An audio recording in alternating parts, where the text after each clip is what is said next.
ಶುಭೋದಯ ಜ್ಯೋತಿಷ್ಯ ಕಿರಣ ವಿಶೇಷ ಕಾರ್ಯಕ್ರಮಕ್ಕೆ ಸ್ವಾಗತ. ನಾನು ಮಧು ನಾಗೇಶ್. ವೀಕ್ಷಕರೇ, ನಮ್ಮ ಇವತ್ತಿನ ಕಾರ್ಯಕ್ರಮದಲ್ಲಿ ನಾವು ಮಂತ್ರದ ಕುರಿತಾಗಿ ಮಹತ್ವವನ್ನು ತಿಳಿದುಕೊಳ್ಳೋಣ. ಅಂದ್ರೆ ಸಾಮಾನ್ಯವಾಗಿ ಎಲ್ಲರೂ ಕೂಡ ಜಪಗಳನ್ನ ಮಾಡ್ತಾರೆ, ಜಪ ಮಾಲೆಯನ್ನ ಧರಿಸ್ತಾರೆ. ಈ ಮಂತ್ರ ಜಪ ಅಂದ್ರೆ ಏನು, ಯಾಕೆ ಮಾಡಬೇಕು, ಹಾಗೆ ಮಂತ್ರ ಜಪದ ಮಹತ್ವ ಏನು, ಇದರಿಂದ ಏನ್ ದೊರಕುತ್ತೆ, ಯಾವ ಸಮಯದಲ್ಲಿ ಮಂತ್ರ ಜಪವನ್ನ ಮಾಡಬೇಕು, ಯಾವ ರೀತಿಯ ಜಪಮಾಲೆಯನ್ನ ಧರಿಸಬೇಕು ಅನ್ನೋದ್ರ ಕುರಿತಾಗಿ ಸಂಪೂರ್ಣ ಮಾಹಿತಿಯನ್ನ ಇವತ್ತಿನ ಕಾರ್ಯಕ್ರಮದಲ್ಲಿ ಗುರೂಜಿಯವರು ತಿಳಿಸಿಕೊಡಲಿದ್ದಾರೆ.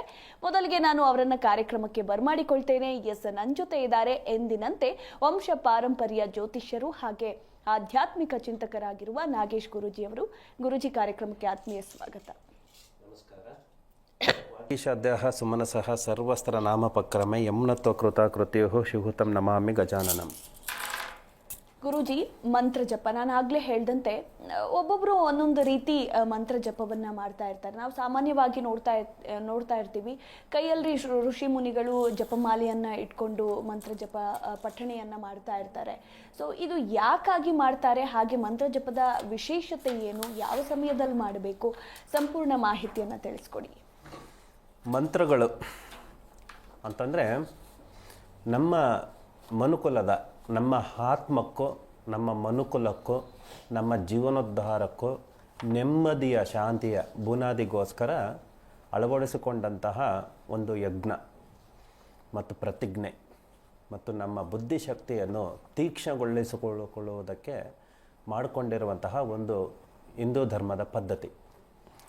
ನಮ್ಮ ವೇದಗಳು, ನಮ್ಮ ಪುರಾಣಗಳು, ವೇದಗಳಲ್ಲೂ ಪುರಾಣಗಳಲ್ಲೂ ಇತಿಹಾಸದಲ್ಲೂ ನಮಗೆ ಇರುವಂತಹ ಸಾಕ್ಷಾತ್ ದೇವತೆಗಳೇ ಮಾಡ್ಕೊಂಡು ಬಂದಂತಹ ಎಲ್ಲ ವಿಷಯಗಳಿಗೂ ಕೂಡ ತಾಳ್ಮೆ ಅನ್ನುವಂಥದ್ದು ಹೇಗೆ ಬರ್ತದೆ, ಜ್ಞಾನ ಅನ್ನುವಂಥದ್ದು ಹೇಗೆ ಬರ್ತದೆ, ನಮ್ಮ ಇಡೀ ಜೀವನಾಡಿಗಳಿಗೆ ಹೇಗೆ ಒಂದು ಎನರ್ಜಿ ಅನ್ನುವಂಥದ್ದು ಕೊಡ್ತೈತೆ, ನಾವು ಅಂದುಕೊಂಡಂತಹ ಒಂದು ಸಂಕಲ್ಪ ಹೇಗೆ ಸಿದ್ಧಿ ಆಗುತ್ತದೆ, ಈ ಎಲ್ಲ ವಿಷಯಗಳಿಗೂ ಕೂಡ ಒಂದು ಮಂತ್ರ ಪಠಣೆ, ಮಂತ್ರ ಆಲಂಘನೆ ಮತ್ತು ಮಂತ್ರ ಹೇಗೆ ಯಾವ ಅಕ್ಷರದಿಂದ ಏನನ್ನು ಪಡ್ಕೋಬಹುದು, ಯಾವ ಮಂತ್ರದಿಂದ ಏನನ್ನು ಸಿದ್ಧಿಸ್ಕೋಬಹುದು, ಯಾವ ಶ್ಲೋಕಗಳಿಂದ ಏನನ್ನು ಸಾಧನೆ ಮಾಡಬಹುದು, ಈ ಎಲ್ಲ ವಿಷಯಗಳಿಗೂ ಕೂಡ ಮಂತ್ರಗಳಿಗೆ ಸಂಬಂಧಪಡುತ್ತದ್ದು. ಹಿಂದೆ ಋಷಿಮುನಿಗಳಿಂದ ಹಿಡಿದು ದೇವತೆಗಳಿಂದ ಹಿಡಿದು ಮಂತ್ರಗಳು ಪಠಣೆಗಳಿಂದ ಏನೆಲ್ಲನೂ ಕೂಡ ಸಾಧನೆ ಮಾಡಬಹುದು ಮತ್ತು ಹೇಗೆ ಭಗವಂತನನ್ನು ನಮ್ಮ ಜೊತೆಗೆ ನಮ್ಮ ನೆರಳಾಗಿ ಇಟ್ಕೋಬಹುದು, ನಮ್ಮ ಆಯುಧವಾಗಿ, ರಕ್ಷಾ ಕವಚವಾಗಿ ಈ ಮಂತ್ರಗಳಿಂದ, ಬೀಜ ಮಂತ್ರಗಳಿಂದ, ಶ್ಲೋಕಗಳಿಂದ ಪ್ರತಿಯೊಂದು ವಿಷಯಗಳಿಗೂ ಕೂಡ ಒಂದು ಸಾರಥಿಯಾಗಿ ನಮ್ಮ ಬೆನ್ನೆಲುಬಾಗಿ ಈ ಮಂತ್ರಗಳನ್ನು ಸಿದ್ಧಿ ಮಾಡಿಕೊಂಡಾಗ ನಮಗೆ ಪವರ್ಫುಲ್ ಎನರ್ಜಿಯಾಗಿ ನಮಗೆ ಟಾಸ್ಕ್ ಕೊಡ್ತಾ ಇದ್ವು. ಹೀಗಿರುವಾಗ ಈ ಮಂತ್ರಗಳಿಂದ ಯಾವ ಮಂತ್ರವನ್ನು ಎಷ್ಟು ಸಾರಿ ಜಪಿಸಬೇಕು, ಯಾವ ಮಂತ್ರವನ್ನು ಸಿದ್ಧಿಪಡಿಸ್ಕೊಳ್ಬೇಕು ಅಂತಂದಾಗ, ನಮ್ಮ ಸಂಕಲ್ಪ ಸಿದ್ಧಿಯನ್ನು ಮಾಡ್ಕೋಬೇಕು ಅಂತಂದಾಗ ಪ್ರತ್ಯೇಕವಾಗಿ ಯಾವ ಕುಲದೇವರಿಗೆ ಸಂಬಂಧಪಡುವಂಥದ್ದು, ಇಷ್ಟ ದೇವರಿಗೆ ಸಂಬಂಧಪಡುವಂಥದ್ದು, ತನ್ನ ಆತ್ಮಕ್ಕೆ ಸಂಬಂಧಪಡುವಂಥದ್ದು, ತನ್ನ ರಾಶಿ ನಕ್ಷತ್ರಗಳಿಗೆ ಸಂಬಂಧಪಡುವಂಥದ್ದು, ಏನಕ್ಕೆ ಉಪಯೋಗಿಸಬೇಕು, ಹೇಗೆ ಉಪಯೋಗಿಸಬೇಕು ಅನ್ನೋಂಥದ್ದು ಕೂಡ ತುಂಬ ಪ್ರಾಮುಖ್ಯತೆಯಿಂದ ಪರಿಗಣನೆ ಮಾಡಬೇಕಾಗುತ್ತದೆ. ಹೀಗಿದ್ದಾಗ ಪ್ರತಿಯೊಂದು ಮಂತ್ರದಿಂದನೂ ಕೂಡ ಪ್ರತಿಯೊಂದು ದಿನದಲ್ಲೂ ಕೂಡ ಆಗುವಂತಹ ಅವಘಡಗಳನ್ನು ಹೇಗೆ ತಪ್ಪಿಸ್ಕೋಬಹುದು ಮತ್ತು ನಮ್ಮ ಕಷ್ಟ ಕಾರ್ಪಣ್ಯಗಳನ್ನು ಹೇಗೆ ಪರಿಹಾರ ಮಾಡ್ಕೋಬಹುದು ಎಲ್ಲವೂ ಕೂಡ ಈ ಮಂತ್ರಗಳಿಂದ ಅಡಗಿದ್ದಾವೆ.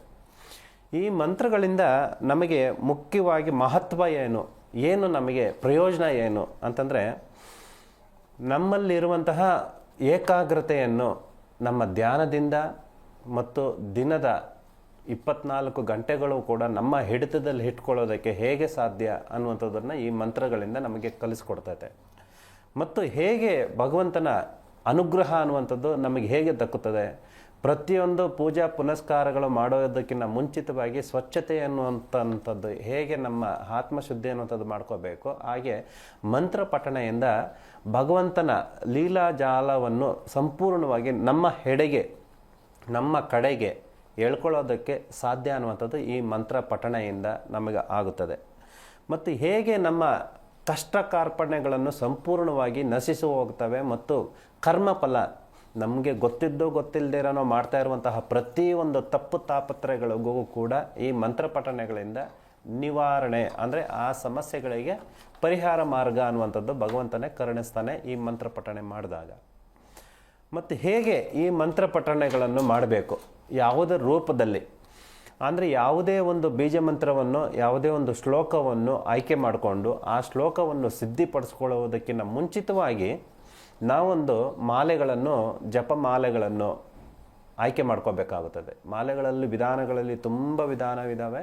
ಅದರಲ್ಲಿ ವಿಶೇಷ ಮತ್ತು ತುಂಬ ಪ್ರಾಮುಖ್ಯತೆ ಮತ್ತು ನಮಗೆ ಆಗಬೇಕಾಗಿರುವಂತಹ ಎಲ್ಲ ಸಮಸ್ಯೆಗಳಿಗೂ ಕೂಡ ಪರಿಹಾರ ಮಾರ್ಗ ಅನ್ನುವಂಥದ್ದು ರುದ್ರಾಕ್ಷಿ ಮಾಲೆಯಿಂದ ಮತ್ತು ತುಳಸಿ ಮಾಲೆಯಿಂದನೂ ಕೂಡ ತುಂಬ ವಿಶೇಷವಾಗಿ ನಮ್ಮ ಎಲ್ಲ ವಿಷಯಗಳಿಗೂ ಕೂಡ ಅಡ್ಜಸ್ಟ್ ಆಗುವಂಥದ್ದು ನಮಗೆ ತುಳಸಿ ಮಾಲೆ ಮತ್ತು ರುದ್ರಾಕ್ಷಿ ಮಾಲೆ. ಈ ಎರಡು ಮಾಲೆಗಳನ್ನು 108 ಮಣಿಗಳು ಇರುವಂತಹ ಒಂದು ಮಾಲೆಗಳನ್ನು ಆಯ್ಕೆ ಮಾಡಿಕೊಂಡು ಅದನ್ನು ಹೇಗೆ ಶುದ್ಧಪಡಿಸ್ಕೋಬೇಕು, ಹೇಗೆ ತರಬೇಕು ಮನೆಗೆ, ಯಾರಿಂದ ಪಡ್ಕೋಬೇಕು ಅದನ್ನು ಕೂಡ ತುಂಬ ಇಂಪಾರ್ಟೆಂಟ್ ಆಗಿರ್ತದೆ. ಮೊದಲ ಗುರು ತಾಯಿಯಿಂದನೇ ಕೂಡ ಆ ಮಾಲೆಯನ್ನು ತರಿಸ್ಕೋಬೇಕು, ಧರಿಸ್ಕೋಬೇಕು ಮತ್ತು ಗುರುವಿನ ಆಜ್ಞೆಯಿಂದ ಅದನ್ನು ಶುಚಿಗೊಳಿಸಿ ಗುರುವಿನ ಮೂಲಕ ಅದನ್ನು ಹಾಕ್ಕೋಬೇಕಾಗುತ್ತದೆ. ಮತ್ತು ಆ ಮಂತ್ರದಿಂದ ಆ ಜಪಮಾಲದಿಂದ ನಮಗೆ ಮನಸ್ಸಿನ ತನು ಮನ ಧನ ಮತ್ತು ದೇಹಕ್ಕೆ ಸಂಬಂಧಪಡುವಂತಹ ಎಲ್ಲ ಕಾಯಿಲೆಗಳನ್ನು ಹೋಗಲಾಡಿಸುವಂತಹ ಶಕ್ತಿ ಅನ್ನುವಂಥದ್ದು ಆ ಮಾಲೆಗೆ ಮತ್ತು ಈ ಮಂತ್ರಗಳು ಯಾವ ಮಂತ್ರವನ್ನು ಯಾವ ಜಪಮಾಲೆಗೆ ನಾವು ಅನುಸರಿಸಬೇಕು ಮತ್ತು ಕನೆಕ್ಟ್ ಮಾಡ್ಕೋಬೇಕು ಅನ್ನೋಂಥದ್ದು ತುಂಬ ಮುಖ್ಯವಾಗಿರ್ತದೆ. ತುಳಸಿ ಮಾಲೆಗೆ ಸಂಬಂಧಪಡುವಂತಹ ವಿಷ್ಣುವಿಗೆ ಸಂಬಂಧಪಟ್ಟಂತಹ ಶ್ಲೋಕಗಳು ಮತ್ತು ಮಂತ್ರಗಳು ಅನ್ನುವಂಥದ್ದು ಸಿದ್ಧಿಪಡಿಸ್ಕೋಬೇಕಾಗುತ್ತದೆ. ರುದ್ರಾಕ್ಷಿ ಮಾಲೆಯನ್ನು ಧರಿಸಿದಂಥವರು ರುದ್ರಾಕ್ಷಿ ಮಾಲೆಗೆ ಸಾಕ್ಷಾತ್ ಶಿವನಿಗೆ ಸಂಬಂಧಪಡುವಂತಹ ಎಲ್ಲ ಶ್ಲೋಕಗಳು ಮತ್ತು ಬೀಜ ಮಂತ್ರಗಳನ್ನು ಅನುಸರಣೆ ಮಾಡಬೇಕಾಗುತ್ತದೆ. ಅವುಗಳನ್ನು ಎಷ್ಟರ ಮಟ್ಟಿಗೆ ಯಾವಾಗ ಬ್ರಾಹ್ಮಿ ಮುಹೂರ್ತದಲ್ಲಿ ಬೆಳಗಿನ ಜಾವದಲ್ಲಿ ಪ್ರಥಮವಾಗಿ ಹಾಲಿನ ಮುಖಾಂತರದಿಂದ ಎರಡಕ್ಕೂ ಕೂಡ ಹಾಲಿನ ಮುಖಾಂತರದಿಂದ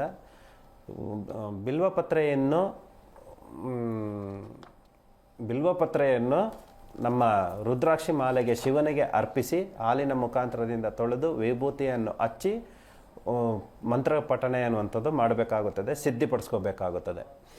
ತುಳಸಿ ಮಾಲೆಯನ್ನು ವಿಷ್ಣುವಿಗೆ ಸಂಬಂಧಪಟ್ಟಂತಹ ಬೀಜ ಮಂತ್ರವನ್ನು ಉಪಯೋಗಿಸಿ ಹಾಲು ಮತ್ತು ತುಳಸಿಯನ್ನು ಉಪಯೋಗಿಸಿ ವಿಭೂತಿನಲ್ಲಿ ತೊಳೆದು ಸಂಪೂರ್ಣವಾಗಿ ಪಚ್ಚಕರ್ಪೂರ ಅನ್ನುವಂಥದ್ದು ಲೇಪನ ಮಾಡಿ ಪೌಡ್ರ್ ಮಾಡಿ ಲೇಪನ ಮಾಡಿ ತದನಂತರ ಉಪಯೋಗಿಸುವಂಥದ್ದು. ಈ ಮಂತ್ರಗಳಿಂದ ನಾವು ಪಠನೆ ಮಾಡಿದಾಗ ಸಿದ್ಧಿಪಡಿಸ್ಕೊಂಡಾಗ ಆ ದಿನದ ಸಂಪೂರ್ಣ 24 ಗಂಟೆಗಳಲ್ಲಿ ನಮಗೆ ಏನೇನು ಆಗಬೇಕು ಏನೇನು ದಕ್ಕಿಸ್ಕೋಬೇಕು ಅನ್ನೋಂಥದ್ದು ಇರುತ್ತೆ, ಸಂಪೂರ್ಣವಾಗಿ ಅದನ್ನು ನಮ್ಮಂತೆ ಮಾಡ್ಕೋಬೇಕಾಗುತ್ತದೆ. ಮತ್ತು ಮಂತ್ರಗಳ ನಿರ್ಧಾರ ಅಂತಂದರೆ ನಮಗೆ ಹೇಗೆ ಭಗವಂತನನ್ನು ನಮ್ಮ ಜೊತೆಗೆ ಇಟ್ಕೋಬೇಕು. ಈ ಮಂತ್ರ ಜಪಮಾಲೆಯಿಂದ 2 ವಿಧಾನಗಳಿದ್ದಾವೆ. ಒಂದು ಬಲಗಡೆಗೆ ಮಂತ್ರವನ್ನು ಪೋಣಿಸಿದಾಗ ಹೇಗೆ ನಮಗೆ ಒಳಗಡೆ ನಮ್ಮಲ್ಲಿರುವಂತಹ ಪ್ರಕೃತಿನಲ್ಲಿರುವಂತಹ ಭಗವಂತನಿಂದ ನಮ್ಮ ಆತ್ಮಕ್ಕೂ ನಮ್ಮ ದೇಹಕ್ಕೂ ಕನೆಕ್ಟ್ ಆಗುವಂಥದ್ದು.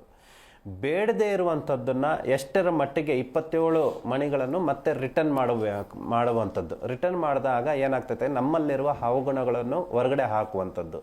ಇದನ್ನು ಗುರುಗಳ ಮುಖಾಂತರದಿಂದನೇ ಕಲಿಬೇಕಾಗುತ್ತದೆ. ಹೇಗೆ ಮಾಡಬೇಕು, ಎಷ್ಟರ ಮಟ್ಟಿಗೆ ನಾವು 108 ಒಳಗಡೆ ತಗೋಬೇಕು ಮತ್ತು 27 ಹೇಗೆ ಹೊರಗಡೆ ಹಾಕಬೇಕು. ಇವಾಗ ನವಗ್ರಹಗಳಲ್ಲಿ ಹೇಗೆ ನವಗ್ರಹಗಳನ್ನು 9 ಸಾರಿ ನಾವು ಸುತ್ತುತ್ತೀವಿ, ರಾಹು ಕೇತುವಿಗೆ ವಿಭಿನ್ನವಾಗಿರ್ತೈತೆ. ಹಾಗೆಯೇ ಈ 27 ನಕ್ಷತ್ರಗಳಿಗೆ ಸಂಬಂಧಪಡುವಂತಹ 108 ಕೂಡ ಒಳಗೆ ತಗೊಂಡು ಮತ್ತು 27 ಹೊರಗಡೆ ಹಾಕುವಂಥದ್ದು ಹೇಗೆ ಇರ್ತೈತೋ ಹಾಗೆ ಪದ್ಧತಿಯಾಗಿ ನಮ್ಮ ಮಂತ್ರ ಶಕ್ತಿಯಿಂದ ಬೀಜ ಮಂತ್ರಗಳಿಂದ ನಮ್ಮ ಎಲ್ಲ ಕೆಲಸ ಕಾರ್ಯಗಳನ್ನು ಕೂಡ ಸಮಯಕ್ಕೆ ತಕ್ಕಂತೆ ನಾವು ಎಲ್ಲವನ್ನೂ ಕೂಡ ಅನುಸರಿಸ್ಕೋಬೋದು. ಈ ಮಂತ್ರಗಳಿಂದ ನಮಗೆ ಆಗಿರುವಂತಹ ಏನು ಮಾಟದೋಷಗಳನ್ನು ಅಂತದ್ದು ಇರ್ತಾಯಿತೋ ಮತ್ತು ದಿಷ್ಟಿ ದೋಷಗಳನ್ನು ಅಂತದ್ದು ಏನು ಇರ್ತಾಯಿತೋ ಮತ್ತು ಮನೆಯಲ್ಲಿ ನಡೀತಾ ಇರುವಂತಹ ವಾಸ್ತು ದೋಷಕ್ಕೆ ಸಂಬಂಧಪಟ್ಟಂತಹ ಅಡೆತಡೆಗಳು ಅನ್ನುವಂಥದ್ದು ಏನಿರ್ತಾವೋ ಈ ಎಲ್ಲ ವಿಷಯಗಳನ್ನು ಸಂಪೂರ್ಣವಾಗಿ ನಶಿಸಿಕೊ ಹೋಗಬಹುದು.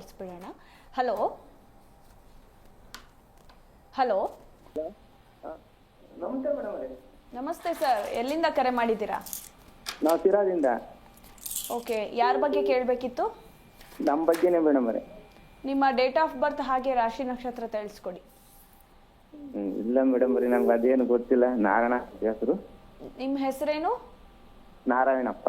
ಓಕೆ, ಮಾತಾಡಿ, ಗುರುಜಿ ಇದ್ದಾರೆ. ನಮಸ್ಕಾರ. ನಮಸ್ತೆ ಸ್ವಾಮೀಜಿ. ನಾರಾಯಣಪ್ಪ, ವಯಸ್ಸು? ವಯಸ್ಸು ಒಂದು 63 ಸ್ವಾಮಿ. ಜನ್ಮಸ್ಥಳ? ಜನ್ಮಸ್ಥಳ ಸಿರಾ ತಾಲೂಕು, ಒಂದು ಹಳ್ಳಿ ಮೇಲೆ. ಹೇಳಿ, ಪ್ರಶ್ನೆ ಏನು? ನಮ್ದು ಮನೇಲಿ ಏನು ಅಭಿವೃದ್ಧಿ ಆಗ್ತಿಲ್ಲ ಸ್ವಾಮೀಜಿ. ಮ್ಯಾಲಿಂದ ಮೇಲೆ ಸಂಕಷ್ಟ, ಒಬ್ರಿಗೊಬ್ರು ಹೊಂದಾಣಿಕೆ ಇಲ್ಲ. ಒಂದ್ ಸ್ವಲ್ಪ ಏನು ಮನೆ ಎಲ್ಲ ತುಂಬಾ ಸಮಸ್ಯೆ ಆಗ್ತೈತಿ. ಏನ್ರಿಂದ ಬರ್ತೈತಿ ಸ್ವಾಮೀಜಿ, ಅದಕ್ಕೆ ಗೊತ್ತಾಗ್ತಾ ಇಲ್ಲ. ಸರಿ, ಅರ್ಥ ಆಯ್ತು. ಇವಾಗ ನಾರಾಯಣಪ್ಪ, ಅನುರಾಧ ನಕ್ಷತ್ರ 2ನೇ ಪಾದ ವೃಶ್ಚಿಕ ರಾಶಿ ಅಂತ ಬರ್ತೈತೆ. ವೃಶ್ಚಿಕ ರಾಶಿಗೆ ಸಂಬಂಧಪಟ್ಟಂತೆ ಕುಜಾಧಿಪತಿ. ಈ ದಿನದ ಅಂತಂದ್ರೆ ಇವತ್ತು ನವಮಿ ತಿಥಿ ಮತ್ತು ಕೃತಿಕಾ ನಕ್ಷತ್ರ ಅಂತ ಬರ್ತೈತೆ. ಈ ದಿನಕ್ಕೆ ಸಂಬಂಧಪಟ್ಟಂತೆ ನೀವು ಮತ್ತು ತುಂಬ ತಿಂಗಳುಗಳಿಂದನೂ ಕೂಡ ನೋವು, ಕಷ್ಟ ಸುಖ, ನೋವು ಅನ್ನುವಂಥದ್ದು ಅನುಭವಿಸ್ತಾ ಇದ್ದೀರಾ. ಹಿತೈಷಿಗಳಿಂದ ಮತ್ತು ಸ್ವಂತದವರಿಂದನೂ ಕೂಡ ಕೆಲಸ ಕಾರ್ಯಗಳಿಗೆ ಸಂಬಂಧಪಡುವಂಥದ್ದೇ ಮತ್ತು ಹಣಕಾಸಿಗೆ ಸಂಬಂಧಪಡುವಂಥದ್ದು ಎಲ್ಲವನ್ನೂ ಕೂಡ ನಷ್ಟವನ್ನು ಅನುಭವಿಸ್ತಾ ಇದ್ದೀರಾ. ಆಗಿರುವಾಗ ಇವಾಗ ಮುಖ್ಯವಾಗಿ ನಿಮಗೇನು ಮಾಡಬೇಕು ಅಂತಂದರೆ, ಕುಜನಿಗೆ ಸಂಬಂಧಪಡುವಂತಹ ಅಂದರೆ ಮಂಗಳನಿಗೆ ಸಂಬಂಧಪಡುವಂತಹ ಏನಾಗ್ತೈತೆ ಅಂದರೆ, ನಿಮಗೆ ಹನುಮಾನ್ ಚಾಲೀಸ್ ಆಂಜನೇಯ ಸ್ವಾಮಿಯ ದೇವಸ್ಥಾನಕ್ಕೆ ಪ್ರತಿ ಮಂಗಳವಾರ ಮತ್ತು ಶುಕ್ರವಾರ ಮತ್ತು ಶನಿವಾರ ಈ 3 ದಿನಗಳು 5 ಮಂಗಳವಾರ, 5 ಶುಕ್ರವಾರ, 5 ಶನಿವಾರ ಪ್ರತಿದಿನನೂ ಕೂಡ ಮಿಸ್ ಮಾಡಿದಿರ ನೀವು ಆಂಜನೇಯ ಸ್ವಾಮಿ ದೇವಸ್ಥಾನಕ್ಕೆ ದರ್ಶನ ಅನ್ನುವಂಥದ್ದು ಮಾಡಿ, ಮತ್ತು ಮುಖ್ಯವಾಗಿ ಹನುಮಾನ್ ಚಾಲೀಸ್ ಏನಿರುತ್ತದೋ ಅದನ್ನ ಸಂಪೂರ್ಣವಾಗಿ ಸಾಧ್ಯವಾದಷ್ಟು ಕೇಳಿ ಮತ್ತು ಬರೆಯೋಕ್ಕೆ ನಿಮ್ಗೆ ಸಾಧ್ಯವಾದರೆ ಬರೆಯಿರಿ. ನಿಮ್ಮಲ್ಲಿರುವಂತಹ ಮನೆಯಲ್ಲಿ ಆಗ್ತಾ ಇರುವಂತಹ ಅಡೆತಡೆಗಳು ಸಂಪೂರ್ಣವಾಗಿ ನಾಶ ಆಗ್ತೈತೆ. ನಿಮಗೊಂದು ಮನೋಧೈರ್ಯ ಅನ್ನುವಂಥದ್ದು ಬೇಕು. ತದನಂತರ ಎಲ್ಲವನ್ನೂ ಕೂಡ ಅಡ್ಜಸ್ಟ್ ಆಗುತ್ತದೆ. ಧೈರ್ಯವಾಗಿರಿ. ಯಾವ್ದು ಇದು ಐತಿ ಸ್ವಾಮಿ ದೋಷ ನಮ್ಮ ಮನೆಗೆ?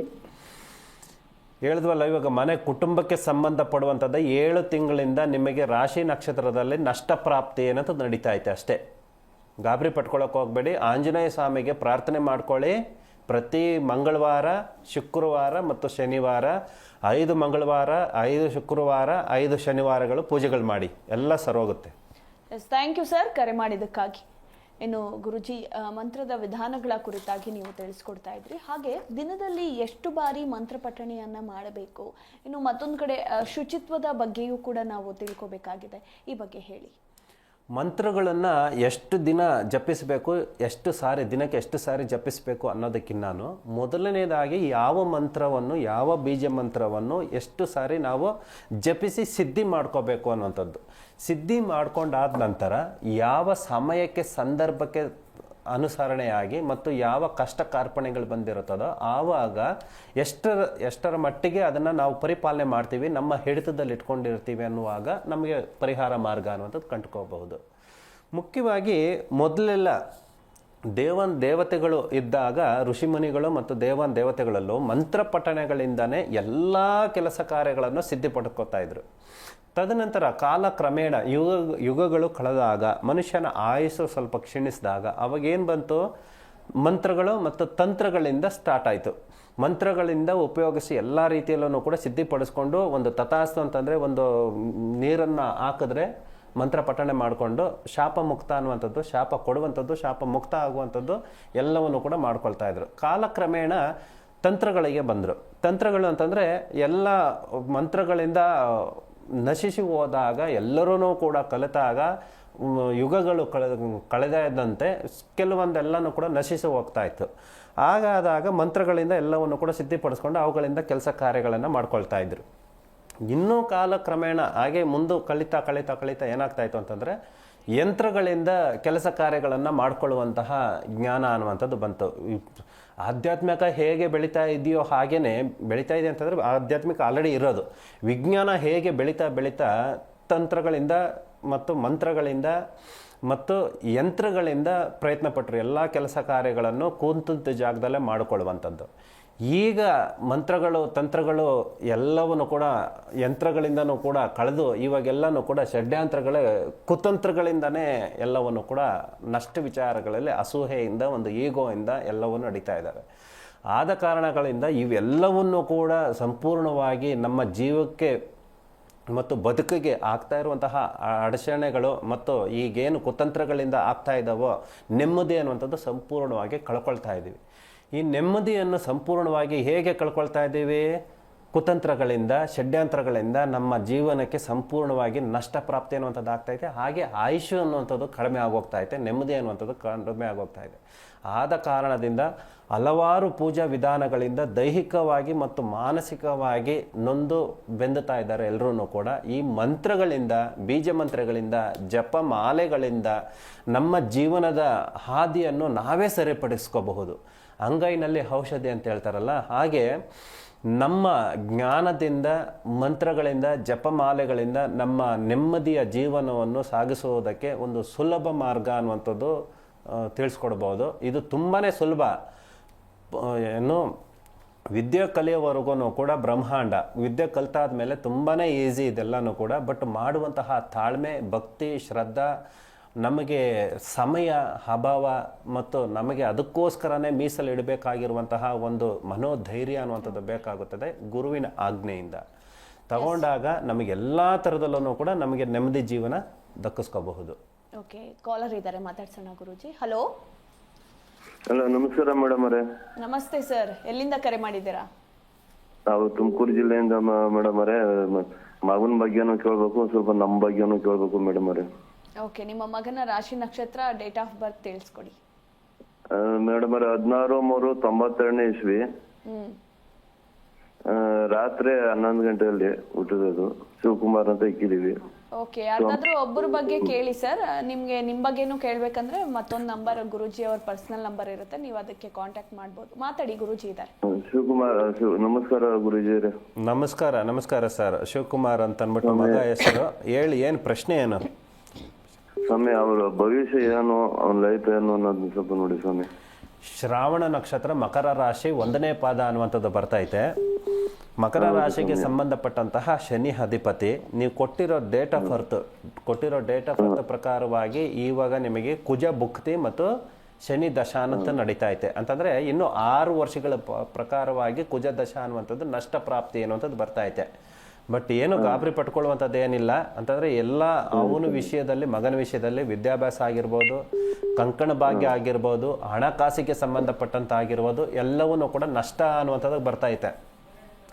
ಸೊ ಆದ ಕಾರಣದಿಂದ ನೀವೇನು ಯೋಚನೆ ಮಾಡಬೇಡಿ. ಮುಖ್ಯವಾಗಿ ಅವನ ಹೆಸರಿನಲ್ಲಿ ಒಂದು ಶ್ರೀ ಚಕ್ರ ಸ್ಥಾಪನೆ ಅನ್ನುವಂಥದ್ದು ಮಾಡಬೇಕಾಗುತ್ತದೆ. ಅರ್ಥವಾಯ್ತಾ? ಗುರುವಿನ ಶ್ರೀ ಚಕ್ರ ಅನ್ನುವಂಥದ್ದು ನಾವೇ ಮಾಡ್ಕೊಡ್ತೀವಿ, ನಮ್ಮ ಕಡೆಯಿಂದಾನೇ ಕಳಿಸ್ಕೊಡ್ತೀವಿ. ಇಲ್ಲಾಂತಂದ್ರೆ ನಿಮಗೆ ಫ್ರೀ ಇದ್ರೆ, ಅವಕಾಶ ಸಿಕ್ಕಿದ್ರೆ ನಿಮಗೆ ಡೈರೆಕ್ಟ್ ಆಗಿ ಮಗನ ಕರ್ಕೊಂಡು ನಮ್ಮ ಜಾಗಕ್ಕೆ ಬನ್ನಿ. ಅದಕ್ಕೇನು ಸಮಸ್ಯೆಗಳೇನಿದೆ ಅದಕ್ಕೆ ಸಂಪೂರ್ಣವಾಗಿ ಪರಿಹಾರ ಮತ್ತು ಪರಿಹಾರ ಮಾರ್ಗ ಅನ್ನುವಂಥದ್ದು ತಿಳಿಸ್ಕೊಡ್ತೀವಿ, ರೆಡಿ ಮಾಡ್ಕೊಡ್ತೀವಿ. ಶ್ರೀಚಕ್ರ ಸ್ಥಾಪನೆ ಅನ್ನುವಂಥದ್ದು ಬರ್ತೈತೆ. ಅದನ್ನ ಮಾಡಿಕೊಂಡ್ರೆ ನಿಮಗೆ ಮಗನಿಗೆ ಸಂಬಂಧಪಡುವಂತಹ ಕುಜದೋಷ, ಶನಿ ಭುಕ್ತಿನಲ್ಲಿ 6 ವರ್ಷಗಳವರೆಗೂ ಕೂಡ ಏನೋ ಸಮಸ್ಯೆಗಳು ಇಲ್ದಿರ ಭಗವಂತನ ಆಶೀರ್ವಾದ ನಿಮಗೆ ಬರುತ್ತೆ. ಓಕೆ, ಥ್ಯಾಂಕ್ ಯು ಸರ್ ಕರೆ ಮಾಡಿದ್ದಕ್ಕಾಗಿ. ಇನ್ನು ಮತ್ತೊಬ್ರು ಕಾಲರ್ ಇದ್ದಾರೆ. ಹಲೋ. ನಮಸ್ತೆ ಸರ್, ನಿಮ್ಮ ಹೆಸರು? ಅನ್ಮಯ. ಓಕೆ, ಯಾರ ಬಗ್ಗೆ ಕೇಳಬೇಕಿತ್ತು? ನಮ್ಮ ಬಗ್ಗೆನೇ ಮೇಡಮ್. ನಿಮ್ಮ ಜನ್ಮ ದಿನಾಂಕ, ರಾಶಿ, ನಕ್ಷತ್ರ ಹೇಳಿ. ಮೇಡಮ್, ರಾಶಿ ನಕ್ಷತ್ರ ಜನ್ಮ ದಿನ ನಮ್ಗೆ ಗೊತ್ತಾಗಿಲ್ಲ. ಓಕೆ, ಮಾತಾಡಿ, ಗುರೂಜಿ ಇದ್ದಾರೆ. ನಮಸ್ಕಾರ ಹನುಮಯ್ಯ ಅವರೇ. ನಮಸ್ತೆ ಸರ್. ಹೇಳಿ, ಭರಣಿ ನಕ್ಷತ್ರ 1ನೇ ಪಾದ, ಮೇಷ ರಾಶಿ ಬರ್ತೈತೆ. ಪ್ರಶ್ನೆ ಏನು? ಸ್ವಾಮಿ, ನಮ್ಗೆ ಬಹಳ ಎಲ್ಲ ತರದಲ್ಲೂ ಸ್ವಲ್ಪ ತೊಂದರೆ ಆಗ್ತಾ ಇದೆ. ಒಂದಾದ್ರೆ ಒಂದ್ ಆಗ್ತಾ ಇಲ್ಲ. ಏನಕ್ಕೋಸ್ಕರ ಅಂತ ಗೊತ್ತಿಲ್ಲ. ಏನು ಮನೆ ಕುಲದೇವ್ರ ಹೆಸರೇನು? ರಾಮದೇವ್ರು ಸ್ವಾಮಿ. ಏನು ಯೋಚನೆ ಮಾಡಬೇಡಿ, ಭಗವಂತ ಖಂಡಿತವಾಗ್ಲೂ ಕೂಡ ಗುರುವಿನ ಆಜ್ಞೆ ಅಂದರೆ ಗುರು ಬಲ ನಿಮಗೆ ಖಂಡಿತವಾಗ್ಲೂ ಇದ್ದಾವೆ. ನೀವು ಮಾಡಿರುವಂತಹ ತಪ್ಪೇನಪ್ಪ ಅಂತಂದರೆ ತಮ್ಮವ್ರಿಗೇನೆ, ಅಂತಂದರೆ ಹಿತೈಷಿಗಳಿಗೆ ಆಗಿರ್ಬೋದು, ಹೆಂಡ್ತಿಗಾಗಿರ್ಬೋದು, ತಂದೆ ತಾಯಿಯರಿಗಾಗಿರ್ಬೋದು, ಮಕ್ಕಳಿಗಾಗಿರ್ಬೋದು, ನೀವು ಮಾಡಬೇಕಾಗಿರುವಂತಹ ಕಷ್ಟಗಳು, ಕಾರ್ಪಣ್ಯಗಳು ಮತ್ತು ಜವಾಬ್ದಾರಿಗಳು, ಯಾವ ಕಷ್ಟಕ್ಕೆ ಯಾವ ಪರಿಹಾರ ಕೊಡಬೇಕು, ಯಾವ ಜವಾಬ್ದಾರಿ ನೀವು ನೀಗಿಸ್ಕೋಬೇಕು, ಅಂದರೆ ಯಾವ ಜವಾಬ್ದಾರಿಯನ್ನು ನೀವು ಪಡ್ಕೋಬೇಕು, ಮಾಡಬೇಕಾಗಿರುವಂತಹ ಕರ್ತವ್ಯ ನೀವು ಮಾಡಿಲ್ಲ. ಅರ್ಥವಾಯ್ತಾ? ಮನೆ ಕುಟುಂಬಕ್ಕೆ ಫಸ್ಟ್ ಪ್ರಾಮುಖ್ಯತೆ ಅನ್ನುವಂಥದ್ದು ಕೊಡಬೇಕಾಗುತ್ತದೆ. ಅದನ್ನು ಕೊಡಿ. ನಿಮ್ಮಲ್ಲಿ ಏನು ವಂಶಸ್ಥರಿಂದನೂ ಕೂಡ ಸ್ವಲ್ಪ ಮಾನ ಅಪಮಾನಗಳು ಅನ್ನುವಂಥದ್ದು ಆಗ್ತಾ ಇದ್ದಾವೆ, ಸ್ವಂತದವರಿಂದಾನೇ ಕೂಡ ಸ್ವಲ್ಪ ತೊಂದರೆ ತಾಪತ್ರೆಗಳು ಆಗ್ತಾ ಇದ್ದಾವೆ, ಕೈವಾಡಿಕೆಗಳು ಅನ್ನುವಂಥದ್ದು ಇರ್ತೈತೆ, ಇಲ್ಲ ದಿಷ್ಟಿ ದೋಷಗಳು ಅನ್ನುವಂಥದ್ದು ಇರ್ತೈತೆ. ಆದ ಕಾರಣದಿಂದ ಮನೆ ಕುಟುಂಬದವರಿಗೆ ಸ್ವಲ್ಪ ಎಲ್ಲ ರೀತಿಯಲ್ಲೂ ನೀವು ಚಿಕ್ಕವರಾಗಿರ್ಬೋದು ದೊಡ್ಡವರಾಗಿರ್ಬೋದು ಮನೆಗೆ, ಬಟ್ ಸಾಧ್ಯವಾದಷ್ಟು ನಿಮ್ಮ ಮನೆ ಕುಟುಂಬಕ್ಕೆ ಸ್ವಲ್ಪ ಪ್ರಾಮುಖ್ಯತೆ ಅನ್ನುವಂಥದ್ದು ಕೊಡಿ. ನಿಮ್ಮಲ್ಲಿರುವಂತಹ ಎಲ್ಲ ಲೋಪದೋಷಗಳು ಅಂದರೆ ಕಷ್ಟ ಕಾರ್ಪಣ್ಯಗಳೇನಿರುತ್ತೋ ಎಲ್ಲವನ್ನೂ ಕೂಡ ಸ್ವಲ್ಪ ಪರಿಹಾರಕ್ಕೆ ಬರುತ್ತೆ. ಥ್ಯಾಂಕ್ ಯು ಸರ್, ಕರೆ ಮಾಡಿದ್ದಕ್ಕಾಗಿ. ಎಸ್ ಗುರುಜಿ, ಇನ್ನು ಇವತ್ತಿನ ದಿನದ 12 ರಾಶಿಗಳ ದಿನ ಭವಿಷ್ಯ ಹೇಗಿದೆ? ನಮಸ್ಸೂರ್ಯಾಯ ಚಂದ್ರಾಯ ಮಂಗಳಾಯ ಬುಧಾಯ ಗುರು ಶುಕ್ರ ಶನಿ ಬೆಶ್ಚ ರಾಹುವೇ ಕೇತುವೇ ನಮಃ. ನವಗ್ರಹಗಳಿಗೆ ಸಂಬಂಧಿಸಿದಂತೆ ಇವತ್ತು ನವಮಿ ತಿಥಿ ಕೃತಿಕಾ ನಕ್ಷತ್ರ. ನವಮಿ ತಿಥಿ ಕೃತಿಕಾ ನಕ್ಷತ್ರಕ್ಕೆ ಸಂಬಂಧಿಸಿದಂತೆ ಮೊದಲನೇದಾಗಿ ಮೇಷರಾಶಿಗೆ ಈ ದಿನ ನೀವು ಅಂದ್ಕೊಂಡಿದ್ದ ಎಲ್ಲ ಕೆಲಸ ಕಾರ್ಯಗಳನ್ನು ಸಿದ್ಧಿಪಡಿಸ್ಕೋಬಹುದು, ಸಕ್ಸಸ್ ಮಾಡ್ಕೋಬಹುದು. ಒಂದು ಶುಭ ದಿನ, ಶುಭ ಸೂಚನೆ ಅನ್ನುವಂಥದ್ದು ನಿಮ್ಮ ಮನಸ್ಸಿನಲ್ಲಿ ಸಂಕಲ್ಪ ಅನ್ನುವಂಥದ್ದು ಮಾಡಿಕೊಂಡ್ರೆ ನೀವು ಏನನ್ನು ಬೇಕಾದ್ರೂ ಕೂಡ ಸಾಧಿಸುವಂತಹ ಒಂದು ಛಲ ಮತ್ತು ಮನೋಧೈರ್ಯ ಮತ್ತು ಗುರುವಿನ ಆಜ್ಞೆ ಅಂದರೆ ತಂದೆ ತಾಯಿಯರ ಆಶೀರ್ವಾದದಿಂದ ಎಲ್ಲ ರೀತಿಯಲ್ಲೂ ಕೂಡ ಸಕ್ಸಸ್ ಅನ್ನುವಂಥದ್ದು ಕಂಡು ಬರ್ತೈತೆ. ವೃಷಭ ರಾಶಿಗೆ ನಿಮಗೆ ಹಣಕಾಸಿನಲ್ಲಿ ಮತ್ತು ಕುಟುಂಬಕ್ಕೆ ಸಂಬಂಧಪಡುವಂಥದ್ದು ಮತ್ತು ಶುಭ ಕಾರ್ಯಗಳಿಗೆ ಸಂಬಂಧಿಸಿದಂತೆ ನೀವು ಯಾವುದೇ ಕೆಲಸಕ್ಕೆ ಕೈ ಹಾಕಿದ್ರೂ ಕೂಡ ಸಕ್ಸಸ್ ಅನ್ನುವಂಥದ್ದು. ಶುಭ ಅನ್ನುವಂಥದ್ದು ನಿಮಗೆ ಎಷ್ಟು ದಿನಗಳಿಂದ ನಿಮಗೆ ಪೆಂಡಿಂಗ್ ಇತ್ತು, ಒಂದು ಮಂಗಳ ಕಾರ್ಯ ಅನ್ನುವಂಥದ್ದು, ಒಂದು ತೀರ್ಥ ಕ್ಷೇತ್ರಕ್ಕೆ ಹೋಗುವಂಥದ್ದು ಮತ್ತು ಮನೆ ಕುಟುಂಬಕ್ಕೆ ಸಂಬಂಧಪಡುವಂತಹ ಒಂದು ಕಂಕಣ ಭಾಗ್ಯ ಕೂಡುವಂಥದ್ದು ಮತ್ತು ನಿಮಗೆ ಆಧ್ಯಾತ್ಮಿಕವಾಗಿ ನಿಮಗೊಂದು ಜ್ಞಾನೋದಯ ಅನ್ನುವಂಥದ್ದು ಈ ದಿನ ಪ್ರಾರಂಭ ಮಾಡಿದ್ರೆ ಎಲ್ಲ ವಿಷಯದಲ್ಲೂ ಕೂಡ ನಿಮ್ಗೆ ಅನುಕೂಲ ಅನ್ನುವಂಥದ್ದು ಆಗುತ್ತದೆ. ಮಿಥುನ ರಾಶಿಗೆ ಸಂಬಂಧಪಡುವಂಥದ್ದು. ಮಿಥುನ ರಾಶಿಗೆ ಇವಾಗ ಹಣಕಾಸಿನಲ್ಲಿ ಸಮಸ್ಯೆ ಅನ್ನುವಂಥದ್ದು ಬರ್ತಾ ಐತೆ. ಪ್ರಯಾಣ ವಿಚಾರದಲ್ಲಿ ಸ್ವಲ್ಪ ಅಡೆತಡೆಗಳು ಆಗುವಂಥದ್ದು ಕೂಡ ಕಣ್ಣಿಗೆ ಕಾಣಿಸ್ತಾ ಐತೆ. ಮನೆ ಕುಟುಂಬದಲ್ಲೂ ಕೂಡ ಗಂಡ ಹೆಂಡತಿರಲ್ಲಾಗಿರ್ಬೋದು, ಮಕ್ಕಳಲ್ಲಾಗಿರ್ಬೋದು ಕೌಟುಂಬಿಕ ಸ್ವಲ್ಪ ಕಲಹ ಅನ್ನುವಂಥದ್ದು ಬರ್ತಾ ಐತೆ. ಸ್ವಲ್ಪ ಎಚ್ಚರಿಕೆಯಿಂದ ಇದ್ದರೆ ಇಷ್ಟ ದೇವರನ್ನು ಆರಾಧನೆ ಮಾಡಿ ಅನುಕೂಲ ಅನ್ನುವಂಥದ್ದು ಆಗುತ್ತದೆ.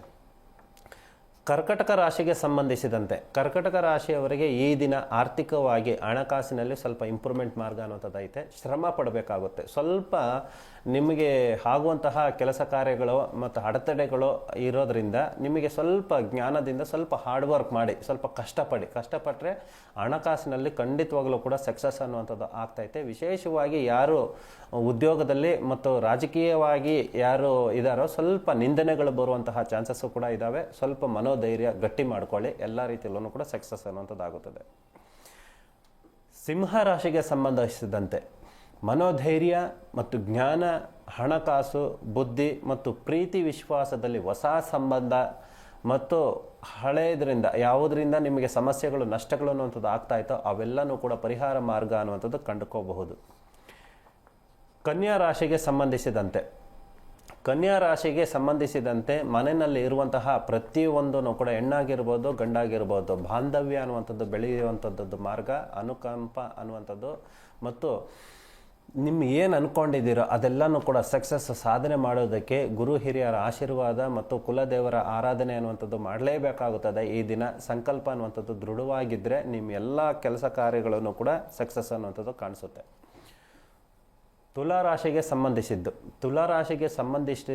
ಸಂಬಂಧಿಸಿದಂತೆ ನಿಮಗೆ ಕೆಲಸ ಕಾರ್ಯಗಳು, ಹಣಕಾಸು ಮತ್ತು ಬಂಧು ಮಿತ್ರರು, ಹೊಸ ಪರಿಚಯ, ನೀವು ಅಂದ್ಕೊಂಡಿದ್ದ ಸಾಧನೆ ಮಾಡುವಂಥದ್ದು, ತುಂಬ ದಿನಗಳಿಂದ ವರ್ಷಗಳಿಂದ ಪೆಂಡಿಂಗ್ ಇದ್ದಂತಹ ಒಂದು ವ್ಯಾವಹಾರಿಕವಾಗಿ ಅಂತಂದರೆ ಕೋರ್ಟು ಕಚೇರಿ ಪೊಲೀಸು ಏನು ಅಂಥದ್ದು ನಿಮಗೆ ಸ್ವಲ್ಪ ಇರ್ತೈತೋ ಅವೆಲ್ಲನೂ ಕೂಡ ಪರಿಹಾರ ಮಾರ್ಗ ಅನ್ನುವಂಥದ್ದು ಆಗುವಂಥದ್ದು ಮತ್ತು ನಿಮಗೆ ವಿಶೇಷವಾಗಿ ಭಗವಂತನ ಆಶೀರ್ವಾದ ಕರುಣೆ ಅನ್ನುವಂಥದ್ದು ನಿಮ್ಮ ಮನಸ್ಸಿಗೆ ಸಂಬಂಧಿಸಿದಂತೆ ಕೆಲವು ರಾಶಿ ನಕ್ಷತ್ರಗಳಿಗೆ ಸಂಬಂಧಿಸಿದಂತೆ ಒಂದು ಬೀಜ ಮಂತ್ರಗಳನ್ನು ಪಠನೆ ಮಾಡಿದಾಗ ನಿಮ್ಮ ಇಷ್ಟ ಕಾರ್ಯಸಿದ್ಧಿ ಅನ್ನುವಂಥದ್ದು ಸಕ್ಸಸ್ ಅನ್ನುವಂಥದ್ದು ಕಾಣುತ್ತದೆ.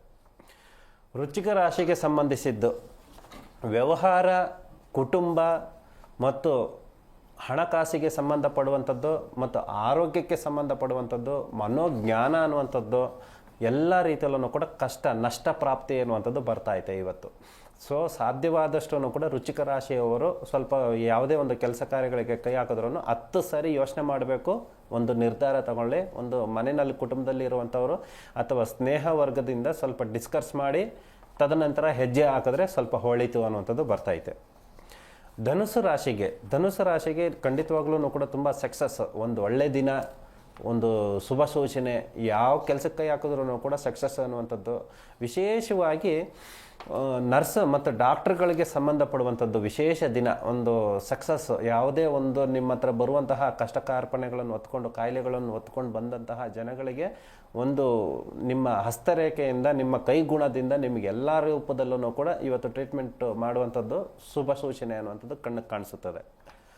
ಮಕರ ರಾಶಿಗೆ ಸಂಬಂಧಿಸಿದ್ದು, ಮಕರ ರಾಶಿ ನಷ್ಟ ಪ್ರಾಪ್ತಿ ಅನ್ನುವಂಥದ್ದು ಇದ್ರೂ ಕೂಡ ನಿಮ್ಮ ಶ್ರಮಕ್ಕೆ ತಕ್ಕಂತೆ ಪ್ರತಿಫಲ ಸಿಗದೆ ಹೋದ್ರೂ ಕೂಡ 100 ರೂಪಾಯಿ ಸಂಪಾದನೆ ಮಾಡಿದ್ರೆ 100 ರೂಪಾಯಿನೂ ಕಳ್ಕೊಳ್ಳುವಂತಹ ಮಾರ್ಗ ಬರುತ್ತದೆ. ಆದ್ರೂ ಸಾಯಂಕಾಲದಲ್ಲಿ ನೆಮ್ಮದಿ ಜೀವನ ಅನ್ನುವಂಥದ್ದು ತನಗೆ ತಾನೇ ಸೂರ್ಯ ಅಸ್ತದ ನಂತರ ನಿಮಗೆಲ್ಲವನ್ನು ಕೂಡ, ಅಂದರೆ ಕಷ್ಟ ಕಾರ್ಪಣ್ಯಗಳು, ಎಕ್ಸಾಂಪಲ್ ಆಗಿ ನಾವು ಒಂದು ಸ್ವಾಮಿಯನ್ನು ನೋಡಬೇಕಾದ್ರೆ, ಒಂದು ಬೆಟ್ಟ ಹತ್ತಬೇಕಾದ್ರೆ ಹತ್ತೋವರೆಗೂ ಕೂಡ ಕಷ್ಟ ಅನ್ನುವಂಥದ್ದು ಬರುತ್ತದೆ. ಬೆವರು ಇಳಿಸ್ತೀವಿ ಮತ್ತು ನಷ್ಟ ಪ್ರಾಪ್ತಿ ಅನ್ನುವಂಥದ್ದು, ನೋವು ಮತ್ತು ಹಸಿವಿನಿಂದ ಬಳಲ್ತೀವಿ. ಭಗವಂತನ ನೋಡಿದಾಗ ನೆಮ್ಮದಿ ಜೀವನ, ಸ್ವರ್ಗ ಸುಖ ಅನ್ನುವಂಥದ್ದು ಸಿಗುತ್ತಲ್ಲ, ಹಾಗೆ ದಿನಪೂರ್ತಿ ಕಷ್ಟವನ್ನು ಅನುಭವಿಸ್ಬೇಕಾಗುತ್ತದೆ ಮತ್ತು ಗೋಧೂಳಿ ಸಮಯಕ್ಕೆ ನಂತರ ದಿನಪೂರ್ತಿ ನೆಮ್ಮದಿ ಜೀವನ ಅನ್ನುವಂಥದ್ದು ಕಣ್ಣು ಕಾಣಿಸುತ್ತದೆ. ಚಂದ್ರ ಮಹಾತ್ಮನ ಒಂದು ಆಶೀರ್ವಾದ ನಿಮಗಿರುತ್ತದೆ. ಮತ್ತು ಕುಂಭ ರಾಶಿಗೆ ಸಂಬಂಧಿಸಿದಂತೆ ಖಂಡಿತವಾಗ್ಲೂ ಕೂಡ ನಿಮಗೆ ಸಕ್ಸಸ್, ನಿಧಾನವೇ ಪ್ರಧಾನ ಅನ್ನುವಂಥದ್ದು ರೀತಿಯಲ್ಲಿ ನೀವು ಯಾವುದೇ ಒಂದು ಕೆಲಸ ಕಾರ್ಯ ಸ್ವಲ್ಪ ಆಲೋಚನೆಯಿಂದ ಮಾಡಿ. ಹಿತೈಷಿಗಳು ಅನ್ನುವಂಥದ್ದು ತುಂಬ ಇಂಪಾರ್ಟೆಂಟು, ಅಂದರೆ ನಿಮಗೆ ಬೆಂಬಲ ಕೊಡುವಂಥವ್ರೂ ಕೂಡ ತುಂಬ ಇಂಪಾರ್ಟೆಂಟ್ ಆಗುತ್ತೆ. ಎರಡನೇದಾಗಿ ಹಿತಶತ್ರುಗಳು, ಯಾರು ಜೊತೆಲಿ ಇರೋರು ಅವರೇ ನಿಮಗೆ ನಷ್ಟ ಪ್ರಾಪ್ತಿ ಅನ್ನುವಂಥದ್ದು ಮಾಡುವಂಥದ್ದು ಇರ್ತೈತೆ. ಸ್ವಲ್ಪ ಕೇರ್ಫುಲ್ ಆಗಿರಿ. ನಿಮ್ಮ ಜ್ಞಾನ ಅನ್ನುವಂಥದ್ದು, ನಿಮ್ಮ ವೀಕ್ನೆಸ್ ಅನ್ನುವಂಥದ್ದು ಬಿಟ್ಕೊಡೋದಕ್ಕೆ ಸ್ವಲ್ಪ ಬಿಟ್ಕೊಡಬೇಡಿ, ಸ್ವಲ್ಪ ಜಾಗರೂಕತೆಯಿಂದ ಇರಿ. ಕೊನೆಯದಾಗಿ ಮೀನರಾಶಿಗೆ ಸಂಬಂಧಿಸಿದಂತೆ ನಿಮಗೆ ಭಗವಂತನ ಕೃಪೆ ಅನ್ನುವಂಥದ್ದು ಬೇಕು. ಆರೋಗ್ಯದಲ್ಲಿ ಸ್ವಲ್ಪ ಗಮನವಾಗಿರಿ. ಆಹಾರ ಪದ್ಧತಿಗಳನ್ನು ಸ್ವಲ್ಪ ನೀವು ಜಾಗರೂಕತೆಯಿಂದ ಹಿಡಿತದಲ್ಲಿ ಇಟ್ಕೊಳ್ಳಿ. ಉಪವಾಸ ಇದ್ದಷ್ಟೂ ಕೂಡ ತುಂಬ ಶ್ರೇಷ್ಠ ಈ ದಿನ ಮೀನರಾಶಿಯವರಿಗೆ. ಯಾಕಂತಂದರೆ ಆರೋಗ್ಯದಲ್ಲಿ ಸ್ವಲ್ಪ ಏರುಪೇರು ಅಂಥದ್ದು ಬರ್ತಾ ಐತೆ. ಮನೋಜ್ಞಾನ ಅನ್ನುವಂಥದ್ದು, ನಿಮ್ಮ ಬುದ್ಧಿಶಕ್ತಿ ಅನ್ನುವಂಥದ್ದು ನಿಮ್ಮ ಕೈಯಲ್ಲಿ ಇಟ್ಕೊಳ್ಳಿ. ಇದು ಈ ದಿನದ 12 ರಾಶಿಗಳ ಫಲಗಳು.